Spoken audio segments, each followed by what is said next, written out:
turabira hamwe abigeme beza bashika kuri 10 ba mbere ku migabane igiye itandukanye nka Aziya, Amerika, Buraya na Oceani,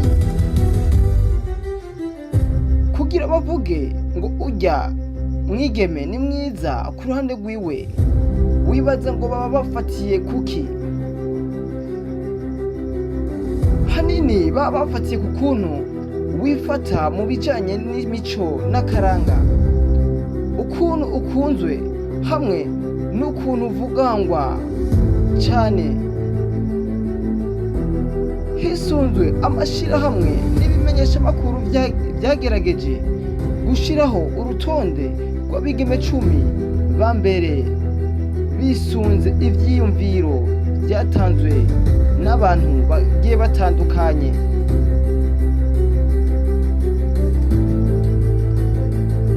Muri bamwe benshi beza batowe ko ari beza kurusha abandi hisunzwe urugero rw'ubwiza mu mwaka w'2024 ushira wa 2025, mu kibanza c'icumi turahasanga uwo bitwa Silo Turkaglu, akaba ari umunyatirikiakazi asanzwe akina amareresi ku rwego mpuzamakungu, akaba yatowe ku bwiza bwiwe kama n'ukuntu akina ico bitwa natural beauty.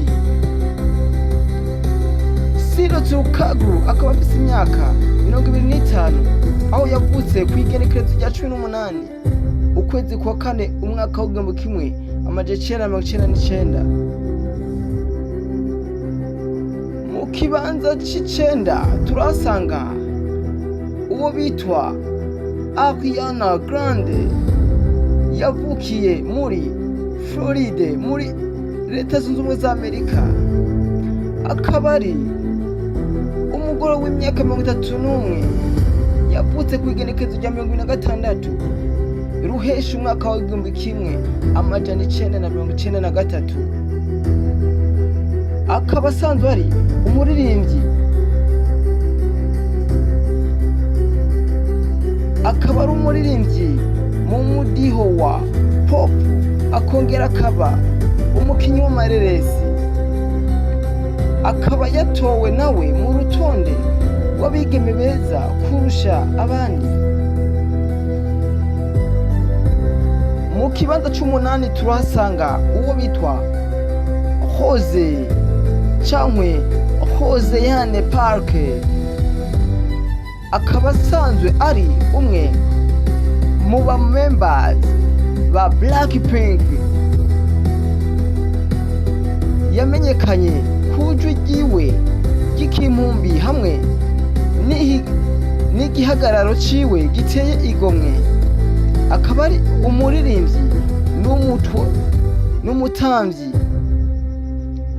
akaba afise imyaka 28, yavutse ku igenekerezo rya 11 ruhuhuma umwaka w'1997, akaba ari umunya Korea y'Epfo. Mu kibanza c'indwi turasanga uwo bitwa Zendaya Coleman, umwigeme w'imyaka 28, yavutse ku igenekerezo rya mbere Nyakanga umwaka w'1996, akaba asanzwe ari umukinyi w'amareresi w'umunyamerika, akaba umuririmbyi, akaba n'umutamvyi, abo bitwa ba danseuse, akaba yaramenyekanye ku myambaro zigezweho ziwe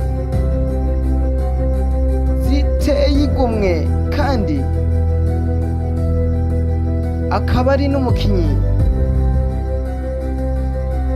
afise impano ikomeye. Mu kibanza ca gatandatu naho turahasanga uwo bitwa Sydney Sweeney w'imyaka 27, yavutse ku igenekerezo rya 12 ukwezi kwa 11 umwaka wa 1997. Ni umukinyi w'amareresi w'umunya umunyamerikakazi azwi kuri hole y'ikinyempumbi, aho yakiniye mu mafilime nka Euphoria hamwe no muri The White Lotus. Izi akaba ari filime yamenyekanyemo. Mu kibanza cya gatanu turahasanga uwo bitwa Dilraba Dilmilad, ni umukinyi w'amafilime, uwo bitwa umu actress cyangwa umu actress asanzwe akomoka mu bwoko bw'aba Uyghur mu Bashinwa. Akaba yatowe bivanye n'ukuntu yitera, ukuntu akinana impano. Akaba ari umushinwakazi w'imyaka 32, yavutse ku igenekerezo rya 3 Ruheshi umwaka wa 1992. Mu kibanza cya kane naho turasanga uwo bitwa Yang Won Yang, ni umuririmbyi kazi w'umunyakoreya, akongera akaba umumemba wa IVE.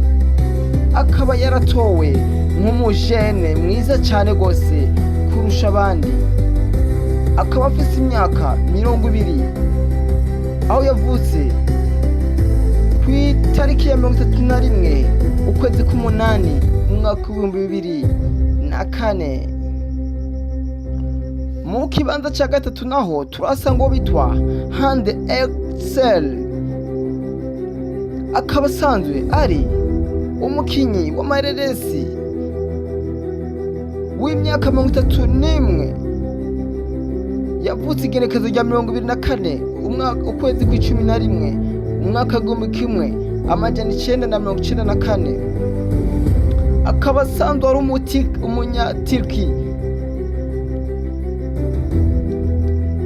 Akaba asanzwe azwi cyane akina ku ma TV nka seri kuri hole akine ko arizo zatumye amenyekana. Akaba yatowe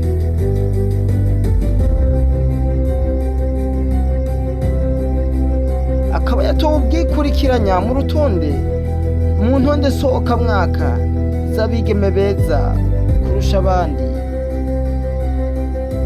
Mu kibanza cya kabiri naho turasanga bitwa Nancy Jewel McDonald, ni umuririmbyi w'umunyamerika. Akaba ari umumeti asanzwe acanze. Akaba asanzwe ari n'umunyakoreya. Akaba yahoze ari umwe mu bagize Manoland. Mu kibanza cya mbere naho turasanga uwo bitwa Kim Jisoo. Akaba ari umwe mu bagize umugwi wa K-pop cyangwa Blackpink. Akaba yaratowe nk'umwigeme mwiza kurusha abandi. Bikaba bimenyeshwa n'ikinyamakuru Nubia Magazine. Akaba afise imyaka 30, yavutse igerekezo rya 3 umwaka wa 1995 muri Korea y'Epfo.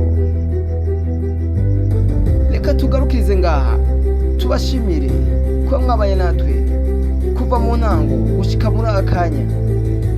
Ntiwibagire kugira subscribe, commentaire na share.